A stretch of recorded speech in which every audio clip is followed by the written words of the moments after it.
దక్షిణ భారతం పైన BJP special focus పెట్టింది.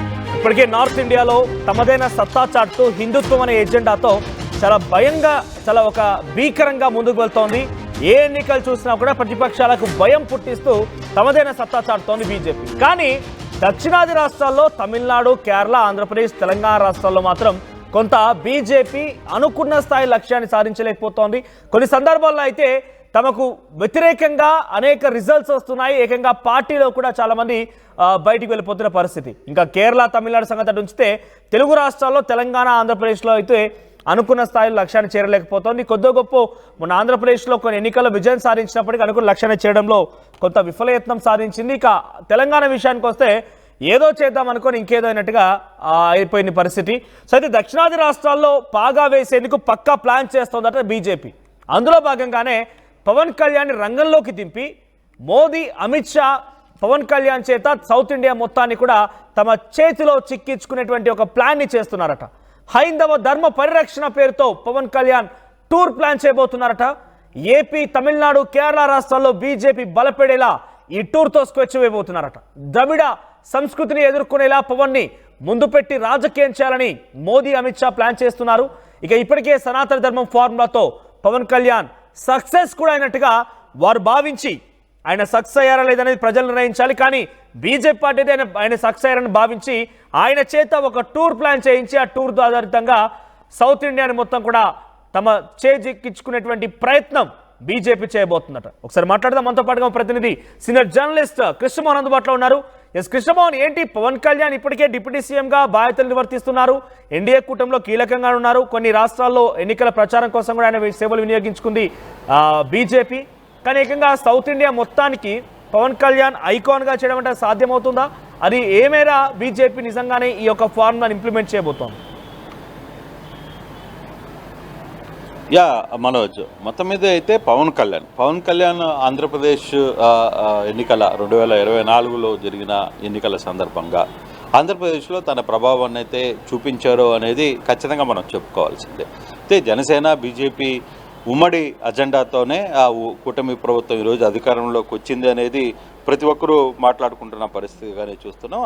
అదే ఇటీవల పవన్ కళ్యాణ్ ఎన్నికలు గెలిచిన తర్వాత సనాతన ధర్మం అనే పేరుతో దాదాపుగా ఒక 16 రోజుల పాటు ఆయన ఒక దీక్ష చేశారు. దీక్ష చేసి తిరుపతికి వెళ్ళారు. తిరుపతికి వెళ్ళి అక్కడ సనాతన ధర్మం అంటే ఏంటి, దాని గురించి ఏం చేయాలి, పబ్లిక్ ఏ విధంగా ఉండాలి, సనాతన ధర్మంలో ఉండాల్సిన నియమాలు ఏంటి, ఇవన్నీ కూడా ఒక లెక్చరర్ అయితే ఇచ్చిన పరిస్థితి అయితే ఉంది. చాలాసేపు దాని గురించి అయితే మాట్లాడు. బహుశా ఈ సనాతన ధర్మం అనే వ్యవహారం మీద కొంత బీజేపీకి ఎక్కడో ఇది వర్కౌట్ అయినట్టుగా కనబడుస్తుంది వాళ్ళ ఉద్దేశంలో.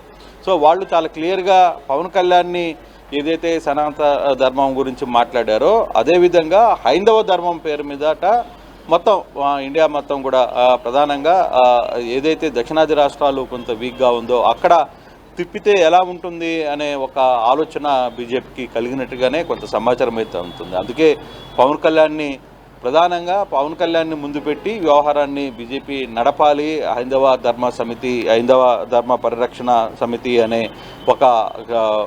ఒక పేరుతో. సో ఆ విధంగా కొంత ప్లాన్ చేస్తున్నట్టుగా కొంత సమాచారం అయితే వస్తుంది. కానీ ఇది ఎప్పటి నుంచి స్టార్ట్ అవుతుంది, ఇది అఫీషియల్గా అవుతుందా కాదా అనే సమాచారం అయితే సరిగ్గా పూర్తి కాలేదు. కానీ ఒక అంచనాకు మాత్రం బీజేపీ వస్తున్నట్టుగా పవన్ కళ్యాణ్ని ముందు పెట్టి వ్యవహారాన్ని నడపాలి అనేది కొంత చర్చ అయితే జరుగుతుంది. ప్రధానంగా ఏపీలో ఏ విధంగా అయితే అన్నారో ఏపీ, తెలంగాణ, తమిళనాడు, అలాగే కేరళ, అవసరమనుకుంటే కర్ణాటక, ఈ 5 రాష్ట్రాల్లో కొంత తిప్పితే పవన్ కళ్యాణ్ని ముందు పెట్టి నడిపితే అతని సినిమాకున్న ఫాలోయింగ్ కావచ్చు, ప్రధానంగా అయితే ఖచ్చితంగా తమిళనాడులో కావచ్చు, అట్ ద సేమ్ టైం కర్ణాటకలో కావచ్చు, ఖచ్చితంగా పవన్ కళ్యాణ్కి కొంత ఫ్యాన్స్ ఫాలోయింగ్ ఉంది. అలాగే ఇటీవల కాలంలో కేరళలో కూడా కొంత పవన్ సినిమాలు బాగానే ఆడుతున్న నేపథ్యంలో ఇటీవల రిలీజ్గా పోతున్న కొన్ని సినిమాలు కూడా డెఫినెట్గా కేరళలో కూడా, అంటే కేరళలో బేసిక్గా ప్రభాస్కి విపరీతమైన ఫ్యాన్స్ ఫాలోయింగ్ ఉంది. అలాగే అల్లు అర్జున్కి ఫ్యాన్స్ ఫాలోయింగ్ ఉన్న పరిస్థితి మనం చూసాం. So at the same time Pawan Kalyan కూడా ఈసారి కేరళలో తన సినిమాల్ని రిలీజ్ చేయాలని అంటున్నట్టుగా కొంత సమాచారం అయితే ఉంది. కానీ మొత్తం మీద పవన్ కళ్యాణ్ గతంలో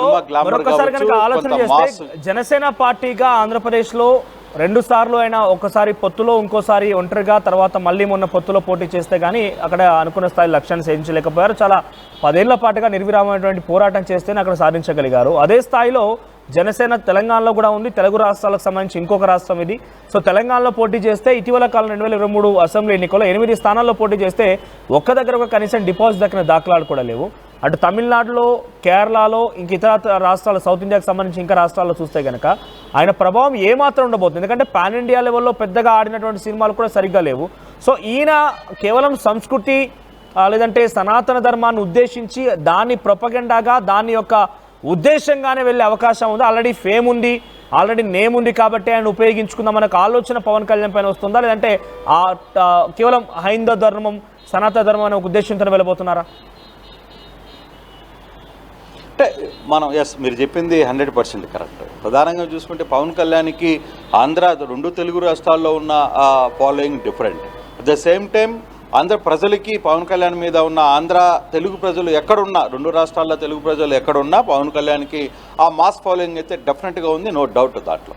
అదే ఆయన సినిమా పరంగా చూసుకుంటే పాన్ సినిమాల వ్యవహారంలో ఆయన పెద్దగా సక్సెస్ అయిన పరిస్థితి లేదు. కానీ అల్లు అర్జున్ అదే కుటుంబానికి సంబంధించిన మెగా కాంపౌండ్లో ఉన్న వ్యక్తి అల్లు అర్జున్కి కొంత కేరళలో కావచ్చు లేకపోతే పాన్ ఇండియాలో అతను సక్సెస్ అయిన పరిస్థితి. మరోవైపు ఆంధ్రప్రదేశ్ చూస్తే ప్రభాస్. సో ఇట్లాంటి వ్యక్తులు చాలా వరకు సక్సెస్ అయిన పరిస్థితి మనం చూసాం. అయితే ఇక్కడ ప్రాబ్లం బీజేపీకి వస్తున్న ప్రాబ్లం ఏంటంటే బీజేపీ పవన్ కళ్యాణ్ని వీడాలి, లేదు పవన్ కళ్యాణ్ని పక్కన పెట్టాలి అనే ఆలోచనతో బీజేపీ లేదు. ఎందుకంటే పవన్ కళ్యాణ్ అనేవాడు బీజేపీకి ఒక ట్రంప్ కార్డ్ లాగా ఉపయోగపడుతున్నాడు. ఖచ్చితంగా బీజేపీ సక్సెస్ కావడంలో పవన్ కళ్యాణ్ 100% రోల్ ఉంది. ఇప్పుడు ఆంధ్రప్రదేశ్ ఎన్నికల్లో కూడా మొన్న జరిగిన ఎంపీ సీట్లో కావచ్చు, ఎమ్మెల్యేల సీట్లో కూడా వచ్చిన కూటమి ప్రభుత్వంలో 161 సీట్లు రావడంలో డెఫినెట్గా పవన్ కళ్యాణ్ రోలే చాలా కీలకమైన రోల్ అనేది చాలామంది చెప్తుంటారు. కానీ వాళ్ళ ఉద్దేశం కూడా అంటే పవన్ కళ్యాణ్ ఉద్దేశం అదే, బీజేపీ కూడా క్లియర్గా అదే భావిస్తుంది. పవన్ కళ్యాణ్ కూటమి ప్రభుత్వంలో 160 సీట్లు రావడంలో పవన్ కళ్యాణ్ రోల్. అందుకనే పవన్ కళ్యాణ్కి పెద్దపీట వస్తున్నారు. ఇటీవల కాలం మనం కానీ చూసుకుంటే పవన్ కళ్యాణ్ అన్న చిరంజీవిని కూడా మోడీ వరుసగా 2 సార్లు కలవడం కావచ్చు, తర్వాత మోడీకి చిరంజీవికి రాజ్యసభ సీటు కేటాయిస్తారు, అవసరం ఎత్తుకుంటే కేంద్ర మంత్రిని చేస్తారు. చాలా ఊహాగానాలు అయితే కొంత బీజేపీలో జరుగుతూ ఉన్న పరిస్థితి. అయితే ఇక్కడ తమిళనాడు కానీ చూసుకుంటే అక్కడ ద్రవిడ దాన్ని ద్రవిడ కమ్యూనిటీని దాన్ని తట్టుకోవడానికి ఖచ్చితంగా సనాతన ధర్మం లేదా హైందవ ధర్మాన్ని ముందుకు తీసుకువెళ్ళాలి అనేది.